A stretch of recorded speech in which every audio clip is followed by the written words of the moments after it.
voilà Amath mbégte jànn ko yéen ni ñu koy defee saa su ne ñëwaat seen entretien spécial tey jii nag ñu si dalal ki nga xamante ne moo di Ousmane Thiongane di ancien international nekkoon capitaine équipe nationale ci atum 1992 bi ñu ko organisé fii ci Sénégal ba noppi bokk ci conseil d' administration bu foot bu amateur tey moo nekk sunu gan président ñu ngi lay nuyu di dalal ci plateau bi. jërëjëf Babou maa ngi lay sant di la gërëm di am mbégte bu rëy ñu bokk sa émission bi nga xam ni presque Sénégal yëpp dañ ko yàkkamti di ko suivre ndax njëriñ bi mu amal askan bi njëriñ bi mu amal sportif yëpp quoi. macha allah. merci beaucoup président gis nga yàggul rek fii ak yaa bu mu amee 3 semaines si ginnaaw la Sénégal jël li nga xamante ne moo di Coupe d' Afrique pour la deuxième fois mais laataa ñuy dugg ci li nga xamante moo di waxtaan yu jëm ci wàllum Coupe d' Afrique bi d' abord yow ancien international nga. voilà parce que def nga wane nga say preuve dem nga ba takk li nga xamante moo di brassard équipe nationale bu Sénégal jaayante ngeen pour bëggoon def li nga xamante ne xale yi li ñu def barki dem ngeen def ko gis nañ tamit 2002 xale yi fi nekkoon tamit li ñu def football nañ dem ba final ñoom tam ñu ñàkk ko mais génération bi nga xamante moo ñoom Sadio Mané Gana Gueye et autres ñoo mujjee jaayante indi fi li nga xamante moo di ñaari Coupe d'Afrique yow sax xay ba doon jàngat ñetti génération yi noonu ban nga jàpp ne moo ci gën a banaam ñoo ci gën a aay daal su ma ko mën a waxee noonu. non xam nga aay moom dafa relatif. waaw mais nattukaay bi ngay def mooy kan moo gagné. kan moo fi indi ay trophée génération yi bari nañu ñu bari dañuy considérer que ni génération 2002 moo fi nekkoon moo gënoon siiw parce que dafa def loo xam ni yeneen génération yi defuñu ko woon. mais génération bii pour man li ñu def indi fi 2 coupes d'Afrique amul benn génération bu ko mën def. buñ nattukaay mooy ki indi coupe ki gagné. donc génération bi ñu nekk nii pour man génération bu baax la boo xam ni franchement gisaguñu antérieurement génération bu def li ñu def. donc pour man nattukaay bi loolu la. ñoom ñoo indi ay coupe am nañ benn étoile indi nañ 2e étoile te macha allah. voilà pour man je suis vraiment très très très content ci liggéey bi nga xam ni génération ñoom Sadio Mané Gana Gueye Koulibaly Edouard Mendy ak consort li ñu def. man maa ngi leen ciy sant di leen gërëm di wane li ñuy def Sénégal yëpp ci mbég. voilà. d'accord football nag bi mu commencé yàgg na. génération même avant ñun génération. 86 fii génération Asmara ngi fii ku ci nekk en son temps li nga waroon def nga ko. yàlla lii la dogal. dañ koy nangu. sant leen ci gërëm leen ci kontaan ci nag. yéene leen ko aussi. parce que fi ñu yóbbu Sénégal lu am solo la. Sénégal au niveau mondial dëkk bu tuuti la. en termes de superficie. en termes de poids économique en termes de population waaye en termes de sac boo xoolee ban rang la ñu nekk au niveau du football au niveau mondial. waaw ñu ngi dans les top 20. au niveau mondial 13e. voilà on est dans le top 20. on navigue dans le top 20 te actuellement on est 13e. donc dañ ci war a sant yàlla te ñoom résultats yi moo ñu ko may. tout à fait moo ñu ko may donc pour man logiquement. mais en fait comme c'est ni ñu koy waxee génération 86 nekkoon na génération boo xam bu gars yi na amoon espoir. pour jëloon li nga xamante moo di Coupe d'Afrique bi suñuy mujjee dem ba demi-finale après ñu mujjee nañ éliminé yéen tamit Sénégal organisé 92 gars yi amoon yaakaar bu baax pour jël li nga xamante moo di trophée bi parce que dañu jàpp ne équipe bu ko organisé rek à domicile war nga mën a sori dem jël pourquoi pas jël li nga xamante moo di trophée n'empêche am ngoon équipe bu maanaam équipe bu wax dëgg yàlla bu Sénégal yëpp amoon yaakaar voilà mais lan nga jàpp ne moo tax demu leen jusqu'au bout. bon xam nga football terrain la joueurs yi dugg ci terrain mais organisation bi am léegi mësul am en termes au niveau dirigeant au niveau organisation management global u équipe bi parce que équipe aussi le match se gagne en termes d'organisation équipe bi gën a yóbbu l'organisation à un niveau très élevé. Maintenant les standards internationaux équipe nationale actuelle bii ci la nekk en termes d'hébergement en termes de prise en charge des joueurs en termes de nutrition en termes aussi de récupération en termes aussi de sécurité autour de l'équipe. avant yooyu yëpp mën na bañ am professionnalisme bi ci am léegi. amul woon avant. vous comprenez standing bi ñu yóbbu équipe bi aussi en termes dans les voyages dans la prise en charge des joueurs yemul. c'est différent parce que actuellement standard bi Sénégal teg bëtam mooy standard les grandes nations européennes de football. mais loolu à l'époque c'était pas le cas. les joueurs ils sont talentueux parce que boo xoolee ku mel ni ay ñoom Bokandé amul ku leen gën talentueux yàlla na ko yàlla yërëm nit boo xam ni li mu def c'est une légende du football sénégalais et africain Oumar Gueye Sène Thierno Youm et pourtant talent bi amoon na mais teewul gars yi demuñu jusqu'au bout malgré bu su génn li nga xamante mooy organisation bi organisation dafa am solo une équipe d'abord organisation la ay dirigeants on avait de très bons dirigeants boo xoolee génération 2002 li tax li ñu def organisation dafa amélioré par rapport à avant Souris dafa ñëw Metsu ñëw ñu def beneen affaire ku ci nekk indi sa équipe loolu avant bëggoon nañ ko mënoon nañ ko mais amul woon deuxièmement état bi ni mu ci jàppe léegi ni ci sponsor yi jàppe ni ci acteur football bi écosystème yi ni ci journalistes yi sax jàppe ni ci ñëpp jàppe mais amul woon avant. D'accord. Ça n'existait pas. C'était le talent à l'état pur. Les gens jouaient très bien, mais c'était pas ça. Mais lan nga jàpp ne moo def déclic bi ba mu am renversement. Gis nga 2002 boobu déclic la pour man beneen bi l'organisation peut-être Sénégal dafa mujj dem ba bi ñu jógee 2002 ñu am beneen taxawaay au niveau de la formation et des joueurs et des cadres. Et des joueurs et des dirigeants actuellement boo xoolee centre de formation yi ni ñu bari woon émerger tout d'un coup encadrement bi aussi émerger tout d'un coup ñu xam ni léegi conscience que ni football léegi dootul foo dootul ay loisir kese waaye football mën nga ci def business football mën na nekk industrie football mën na yokk koom-koomu dëkk mais gis-gis boobu amul woon avant. Tout à fait. amul woon avant léegi boo xoolee dans les années 2000 jëm kaw ba tey ji nii football beneen gis-gis ak beneen taxawaay moo ci am taxawaay boobu nag mooy def la différence te chance bi ñu am mooy période boobu dafa am beaucoup de personnes beaucoup de vraiment de très grands dirigeants investir ci football bi imposer loolu waaw jarul ñuy citer fii les centres de formation yi fi am ñoom it contribuer nañ ci dirigeants yu mel ni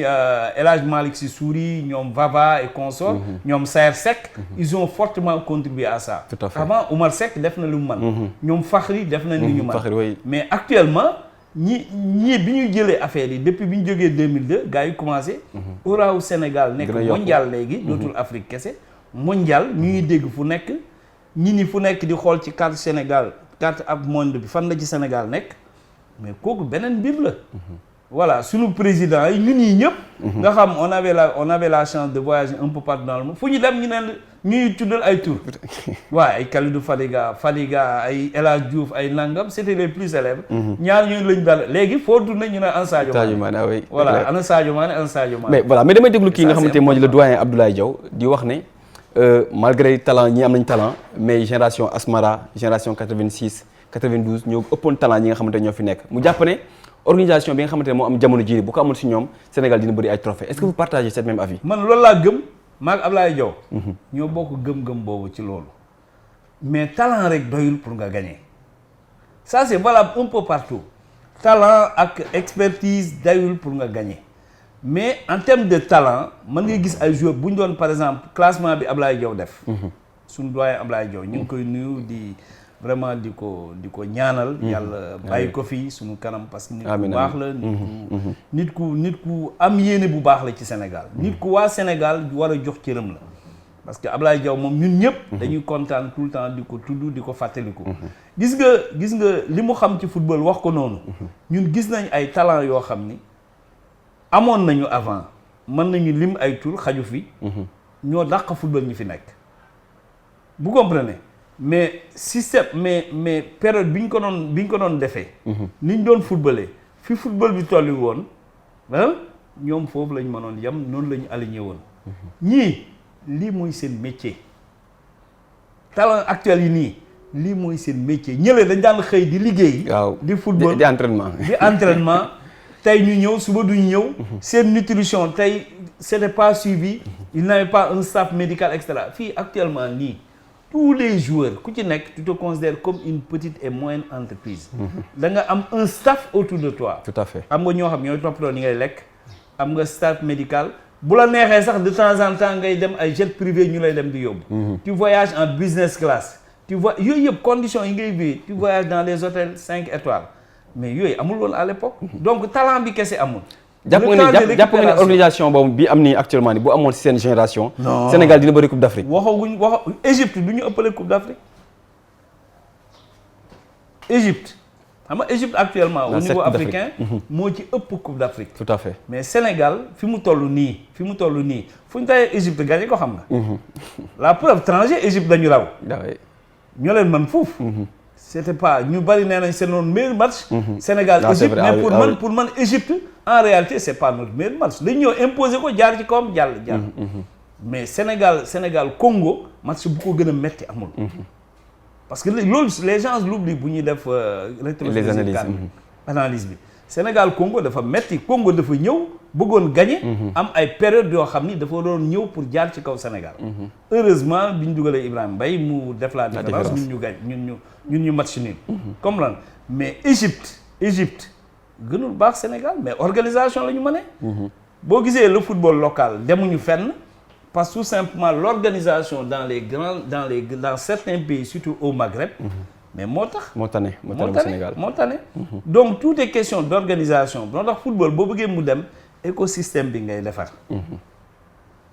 bul yam joueur tu peux avoir autant de talent boo deful écosystème bi doo dem mais moom la suñu dirigeants yi comprendre moo tax ñu siy gis li nga xam te mooy les résultats mais résultats yi dafa mel ni si kaw rek la yem àggul ci suuf non àggul ci suuf loolu nag mooy liggéey bi loolu moom mooy challenge yu équipe fédération actuelle bii il faut pas que ñu def les mêmes erreurs que yi passé seen liggéey baax na mooy surtout la période du président Augustin Senghor ñu ngi koy nuyu au passage nit ku bàyyi ci taarixu Sénégal def na fa vraiment une lettre d'or dans l'histoire de la fédération parce que moom aussi yàgg na fi indi na ay trophées yu bari en tant que président de la fédération dañ ko ci sant di ko gërëm mais erreur bi ñu def mooy football équipe nationale la ñu gën a jàpp que football local loolu nag la ñu war a inverser erreur boobu la ñuy wax Ablaye Fall l'actuel président de la fédération bi nga xam ni en 6 mois moom presque am na étoile def na lu bari mais son programme le football local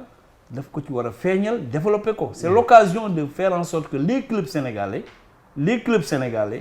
mën a émerger au même rang que l'équipe nationale parce que mënoo di tudd équipe dëkk Sénégal football meilleure équipe africaine te football club sénégalais mënul sax qualifié dans le top 10 mais ñu loolu équipe yi fi nekkoon yëpp presque nekkoon na seen leitmotiv mais teewul maam statu quo la fu ñu yem lañ dem dañuy wax nii rek mais jëmmal bi ak defin bi moom la gars yi exécutif ba léegi jéem nañu ni ñu organiser woo def nañ fi ay ndëpp dem nañ fi sali def nañ ndëpp mais jusqu'à présent le football professionnel moo war a def ndëppam nag def nañ ko sali man fekke naa voilà j'étais même panéliste ci football sali bi ñuy def le symposium sur les 10 ans du football voilà c'est ça man wax naa ci sama xalaat mënoo bëgg a développer football te organisation bi defaroo ko club yi ci boppam la ñuy dooleel organiser leen en entreprise en PME ñuy dem nga séparer carrément parce que loolu tamit mooy suñu problème dañu bëgg a dem dans le milieu professionnel mais am toujours les tares du mouvement associatif et navétane loolu baaxul professionnel boo ciy dem professionnel nga séparer ñi nga xam ne ñoom ñooy yore décision bi organe li ñuy wax organe délibérant yi mais aussi wutal équipe bu nekk am sa administration am sa équipe vous comprenez am sa équipe boo xam ni dañuy xëy bis bu nekk di liggéey un personnel salarié buy liggéey ci équipe bi ëllëg équipe bu soxlaa xaalis ñoom ñoo war a lijjanti développer ay relations commerciales wuti sponsoring di ko demaat vous comprenez équipe bi am ay activités yu bari joueurs yi aussi ñu sécuriser leen parce que un joueur de football moom loolu mooy métier am xale yi dañuy jóg am xam-xam am talent bëgg football bëgg ci def carrière bëgg a teelal seen waajur mais li nga wax ni yëpp est-ce que sans l'appui de l'État est-ce que bu yaakaar nga ni affaire dina mën a concrétiser non xam nga parce que depuis booba tey ñu ngi wax ne parce que club yi fi yëpp parce que seen président yi ñoo génne seen poche pour alimenter li nga xamante moo di club bi. loolu du dem gis nga un secteur boo jëlee football sénégalais def ko comme secteur un secteur émergent pour mu développer état bi mooy defar un programme sur 3 ans 4 ans jàppale ko après mu demal boppam vous comprenez quel que soit le secteur santé même chose éducation même chose football noonu la war a demee vous comprenez man proposé woon naa benn programme pour que ñu fexe ba les clubs mën a soulager wu ñu bañ compter ci poche su président. vous comprenez loolu waxoon naa ko Sali mën naa ko fàttaliwaat nii dama ne leen ñi ngi def programme mu xëyu njaw ñi emploi des jeunes mais le football day employer des jeunes c'est l'emploi des jeunes les joueurs c'est les emplois. léegi bu ñu jëloon ne par exemple dans le budget de l'État xaw ma nan lañ koy orienter je ne suis pas un fonctionnaire l'État defar un programme sur 2 ans 3 ans ne man damay accompagner club bi avec des obligations de performance sur 3 ans man dans le budget de l'État je prends en charge au moins ne serait-ce que les salaires des joueurs et de l'encadrement technique pendant 2 ans 3 ans. ah oui su boobaa dina tane moom. loolu du programme xëyu ndaw ñi. ok ok loolu doo régler doo sécuriser joueurs yi ñu toog parce que football aussi ak quoi qu'on puisse dire footballeurs yi nañu toog. mais bu fekkee chaque année nos meilleurs joueurs dañuy dem Bénin. wala ñu dem Tanzanie wala ñu dem dans nos pays nos meilleurs joueurs. dañuy dem seen yoon. mais kañ la ñuy am waaw mu ngi nii rek si mercato bi rek presque meilleurs joueurs yeeg. ñii ñu ngi Tanzanie ñii ñu ngi Liban. bis bu nekk certains m'appellent ne ma président dama bëgg a dem fenn loo ma xalaatal lan laa leen wax te gënaluñ ñun ñëpp amul kenn ku mu gënal donc tant que foofu liggéeyuñ ci ba nga xam ni joueurs yi dañ leen sécuriser ñu toog loolu priorité la joueurs yi toog ñoom ay dirigeants yoo xam ni ils veulent servir le football pas se servir du football. parce que loolu aussi ci dirigeant ci taxawaay la. ñu xam ni football dañ ciy investir mais il y a de grands dirigeants qu'on peut citer en exemple fii au Sénégal ñoo xam ni football dañ ciy def seen alal pour mu avancer vous comprenez mais la majorité nag malheureusement nañu jëlee optique boobu buñ ko jëlee ñu dem le footballeur nga développer ko sécuriser ko responsabiliser ñu toog dirigeants yi joueurs yi toog stade yi neex léegi kenn mënul wax ni stade dootuñu fees. ok gaa yi ngi ñëw de wax dëgg yàlla moom. gaa yi ngi ñëw. public am na match yoo xam ni public Sénégal yi moo bëgg football. donc loolu nan lañ koy capter indi ay sponsors indi télévision fay joueurs yi sécuriser leen. tout à fait maa ngi ci benn programme bancarisé des joueurs maa ngi ci bëgg maa ngi piloté benn ay tests pour joueurs yi mën a toog nga bancariser ay joueurs. di leen fay ñu am compte bancaire. seen salaire di jaar foofu moo que ni chaque mois day am régularité des salaires. mais tey boo fayee salaire mois x y doo fay joueur wala nga fay leen genn wàll les joueurs n'ont même pas de contrat. yooyu lu ñu war a régler mooy li ñuy wax sécurisation des joueurs. boo sécuriser des joueurs fay leen. joueurs yi am sentiment que ni ñoom fii ñu nekk mën nañ fi tekki mën nañ fi tedd na ku toj nag championnat Sénégal. moo la ni yow dépassé nga championnat yow Europe rek nga war a dem mais ñu faciliter la nga dem. tout à fait voilà ñu faciliter la nga dem. voilà par exemple ni Sadio Mané mën nga ko téye fii. da nga koy bàyyi mu dem. mais au moins koo xam ni ñoragul nga bàyyi ko mu dem à l'aventure mais ñaata joueur Sénégal ñoo fi jógee championnat kenn déggatu leen fenn. bëri na kay. ñaata kenn déggatu leen fenn te ñooñu ñoo waroon dooleel équipe yi. ñu mën a dem ci Champions League africaine. c'est vrai président dañu ñëwaat ba tey ci li nga xamante moo di sàkku équipe nationale bi gis nañ bi Sénégal jëlee Coupe d'Afrique bi coow bëri na ci bari naan dañuy suspendre Sénégal ndax coow li nga xamante moo fa am li Pape décision bi Pape Thiaw jëlee autre mais gis nañ mooy conseil discipline bi bu CAF lu mu génnee gis nañ sanction yi gis nañ fédération ne nañ duñu def appel yow sa jàngat ci li nga xamante moo di coow ak décision yi nga xam jël nañ ko ak li fédération def. nañu bàyyi ñu savourer suñu victoire ba pare li ñu am du lu ndaw deuxième étoile du lu ndaw dañ koy savourer dañuy préparer suñu coupe du monde xam nga ñaar yu affaire yooyu moo fi nekk def nañu sanction bu ñu fi naraytee nekk di dugg ci sanction di appel contre appel day gudd ba dootoo tal préparer coupe du monde la coupe du monde c'est dans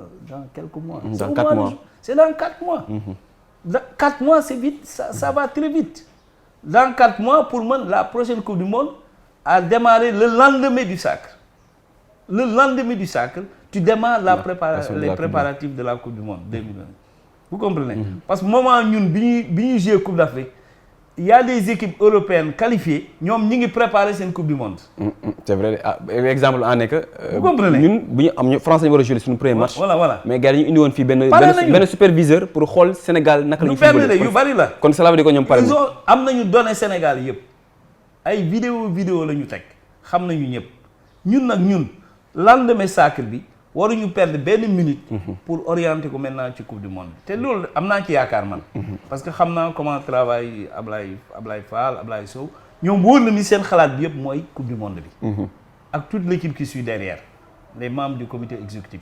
seen xalaat yëpp mooy léegi coupe d'Afrique bi passé na ñu ngi ci coupe du monde bi léegi les péripéties juridiques appel contre appel ñii nañu appel nañu wut benn avocat teg foofu ñun bu ñu appel bu ñu tawi dara on met nos forces sur ça. D'accord. man loolu laa gëm. D'accord. moo tax loolu. dañ ci ànd man discuter nañ ci waxtaan nañ ci fédération au plus haut niveau ñoom décision boo jël ñëpp dañ leen encourager ànd ak ñoom ci loolu. Sénégal yëpp xam ni léeg-léeg on tourne la page les aspects juridiques nañ ko bàyyi ak juristes yi. ak juristes yi d'accord mais la nga jàpp moo nekk ce qui est déterminant ci Sakuru gaynde yi. la nga jàpp moo gën a déterminant ba gaa jël li nga xamante moo di le trophée. non bëgg joueur yi d'abord pour man ça a été déterminant. parce que man yëg naa joueurs yi da nga leen di sentir xam nga ñi ngi woon Tanger. ñi ngi woon Tanger da ngay gis joueur moo la ni kii avant mu ñëw Tanger. am na gëm-gëm yàqin ne moom ci boppam dafa war a marquer l'histoire du Sénégal et de l'Afrique. On m'a même dit que certains joueurs dañu dem defi seen travail à part spécifique pour préparer Coupe d'Afrique bokkul ak bi nga xam ni effectivement ma groupe bi lañ ko def beneen bi le groupe arrive à maturité aussi parce que on a des anciens yoo xam nañu ne ñoom bii mooy seen dernière Coupe d'Afrique. C'est vrai parce que jaruñu ciy nëbbante am na ñoo xam parce que à plus de 34 ans 30 nangam xam nga ni mënoo ko ni def Coupe d'Afrique man nga ñëw di accompagner mais la majorité de l'équipe sera jeune ñooñu boo ko booleeg ay joueurs yoo xam ni ñi ngi exploser dans les différents grands championnats européens ñu gëm ni ñii war nañu mën a prouver mais alhamdulilah ça c'est du côté joueur mais ak côté organisation bi mais le comité exécutif de la fédération dafa jàpp ci liggéey bi organiser teel fa dem teel a jël ay dispositions l'organisation était parfaite la logistique était parfaite mais ban stade nga jàpp ne équipe bi war na mën a jël Coupe d'Afrique si ban stade man bi ñu match nul ak Congo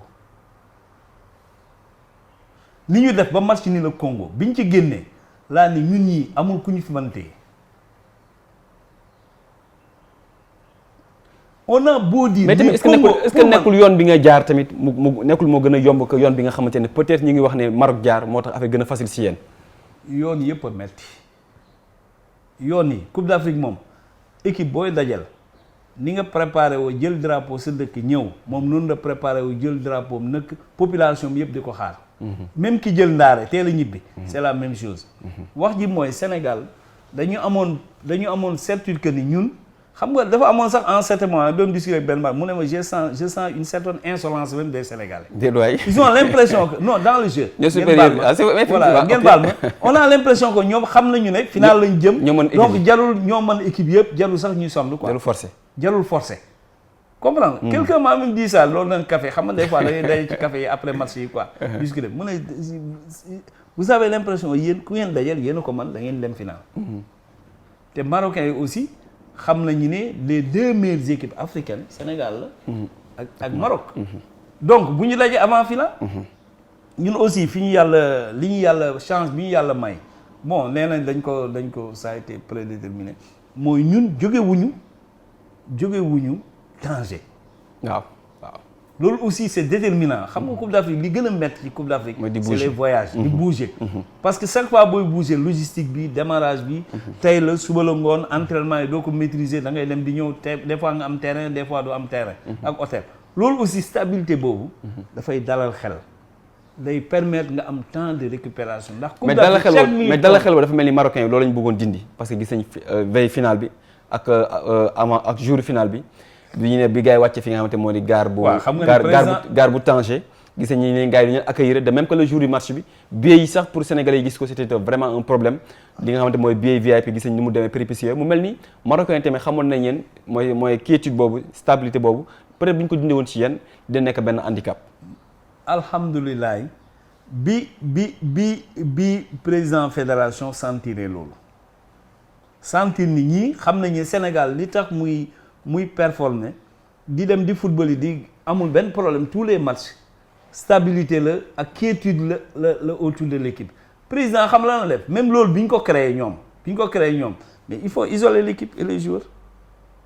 coow li nekk diggante président bi waa comité exécutif ak waa fédération marocaine ñu ko ne di ko liggéey équipe yi seen yoon nekk ci joueurs yi calme bi gisoo gars yi calme yi ni ñu wàccee xanaa coow li muy bari yëpp nangam xoolal joueurs yi jëlaatal image yi très calme serein seen objectif moo doon xooluñu leneen lu dul coupe bi jël ko indi dañuy gagner match gars yi di për Sadio Mané leen calme suñu objectif du woon match bi c'est pas gagner une bataille mais c'est gagner la guerre xam nga noonu la gars yi ñëwee ci terrain bi on n'est pas là pour gagner une bataille on est là pour gagner une guerre une guerre contre les Marocains parce que Marocains pour ñoom ils sont organisés pour gagner la Coupe d'Afrique loolu nag neexul Marocains yi mënul neex Marocains yi bien que Marocains yi man de nekk naa Tanger du début à la fin sama xel dal na ci relation Sénégal ak Maroc xaw ma nag de petites péripéties des trucs yooyu mënul ñàkk même au Sénégal sax dafay am vous comprenez mais relation profonde entre les deux pays man kontaan naa te ñun ñi fa nekkoon ñëpp gisoon nañ Marocain ni ñu doon supporter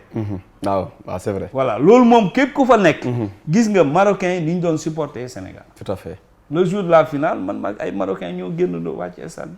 photo wu nañ sax d'accord voilà mais loolu amul benn problème d'accord mais sa xel tamit dal na ñu ngi jëm ci coupe du monde bi ñu bokk France poule Norvège des deux pays yoo xam ne des pays de football gis nga Norvège parce que joué na 13 matchs amul ci li nga xamante moo di défaite match bu nekk lu mu bon dina marqué 4 ba 5 ba 6 buts ñoo bokk équipe ñoo bokk poule suñu quatrième équipe bi dinañ ko xam si barrage yi est-ce que sa xel dal na ci foofu noonu d'abord. Norvège boobu laa tiit moom du France moom na woon foo woon rek France na woon foo woon Norvège boobu nag man moom laa tiit Norvège boobu laa tiit quatrième équipe bi xamaguñ ko mais match contre Norvège boobu mooy match bi gën a déterminant ci kii bi France moom xam nañ leen fañ leen jaaroon 2002 lañ leen di jaaraat mais amul problème il nous connaît on se connaît parce que France ak Sénégal presque amul lu ump kenn mën nañ génn foofu premier ou deuxième non dañuy génn coupe d'Afrique coupe du monde bii ngay gis nii coupe du monde bii ñu gis nii mais le minimum c'est quart de finale man am naa ci yaakaar ak l'équipe qu'on a l'équipe qu'on a bu ñu ko renforcer ak joueurs yoo xam ni presque ñi ngi fi woon xam nga am na y a des joueurs qui frappaient qui devaient venir mais coupe équipe bi ñu am nii banc bi baax parce que équipe aussi c'est le banc Pape Thiaw aussi yàlla na ko yàlla yokk vraiment lafal cat vous comprenez mu déglu nit ñi ni mu leen dégloo ni muy manager équipe bi c'est excellent d'accord c'est excellent une bonne encadrement technique gars yi di superviser match bi parce que aussi ñu bari loolu la ñu xamoon Sénégal match bu muy jouer am na des entraîneurs yoo xam ñi ngi woon di sillonner un peu partout au Maroc ci yeneen stade yi c'est vrai man ñu bari dañ daan daje ñoom sëñ Saliou ñoom ñëpp dañ daan daje di waxtaan gars yi di tas di waxtaan ñoom jàllo ay yëpp gars xam nga loolu yëpp données yooyu yëpp moo ñu permettre ñu def ko coupe du monde même chose la ñuy def am naa de très bons joueurs de très bons techniciens des techniciens de très haut niveau te Pape Thiaw yàlla may na ko xam-xam ak vraiment taxawaay yoo xam ni man ni ma ko gisee man dal na sama xel quoi dal na sama xel parce que nit aussi bu fi nekkuloon dama naan nekku fi c'est vrai parce que aussi il faut pas se leurrer mais li ma lay wax nii man dama am fu ma ko teg li ma gis dal na sama xel que nii xaw ma ban objectif lay président fédération di jox équipe nationale mais mën nañ dem ba quart de finale. mais tamit jot na tamit gars yi dem def li nga xamante moo di repérage dem xool stade yi dem xool terrain parce que équipe France dem nañ ba xam seen hôtel xam terrain d'entraînement xam yeneen fi nga xamante ne yëpp fa la ñu war a dal. je pense que Sénégal xam na laa lay xamal Sénégal ni France di préparer match noonu la ñuy préparer match. Il y aura toujours une équipe de la fédération, y compris avec l'entraîneur, yu def en mission préparatoire. loolu moom buy sax Maroc noonu lañ def de. moo tax ñu dem fële de conditions yu baax lañ nekkoon. Sénégal day am. d'accord y a des missions yuy dem est-ce que amul sax ñu dem. ah c'est possible aussi ah. vous comprenez y a des missions yuy demaat. merci beaucoup président. fépp fu ñu war a jouer avant ñu fay jouer xam nañ hôtel bi ñu war a nekk xam nañ du point de vue logistique lan lañ war a def. loolu amul problème te match yi ngay gis nii muy Coupe d'Afrique bii xam nga lan moo déterminant woon récupération bi au niveau de récupération et la quiétude de l'équipe récupération quiétude wóor na ma ni ils avaient beaucoup de kinés yu taxaw parce que l'aspect médical ak diététique moo déterminant dans une compétition de cette nature où les matchs sont très rapprochés vous comprenez parce que amoo temps wu ay réglages yu ndaw rek ngay def mais la récupération et la diététique dafa nekk lu déterminant te loolu fële aussi même chose lay nekk lenn nag moo ñu metti woon gars yi ñu empoisonné à gauche à droite xam nga yooyu aussi xam naa séeréer dañ leen tegal café dañ leen tegal cere ñu xam nga couscous marocain yooyu waaw c'est vrai de sam mbokk séeréer bu jógee Siin ak ñoom ak Casamance ñu tegal la couscous marocain orné ko booy dem da ngay dem ba jeex rek gars yi dugal ci ay affaire suuf rek président ñu ngi lay remercier bu baax di la bàyyi bu dee am na question boo xamante ne bëgg nga ko leeral laaj ñu la ko ak li nga xamante mooy le mot de la fin. non sant yàlla rek sant yàlla bu baax ci football niveau bi ko dëkk bi attente yi ñu ci am ak ni ñu wóoloo Sénégalais boo gis day am fierté vraiment nekk Sénégalais d'abord nekk patriote et puis fierté ci Sénégal résultat bi mu def ñun ñëpp a siggi journalistes yi siggi nañu ñeneen ñi siggi journalistes yi sax mujj nañ dem ba nekk supporter supporter yi sax seen métier parce que loolu ñëpp a doon fecc tout à fait man lenn gëj naa ko def ci football muy jooy ak fecc en même temps sur un même match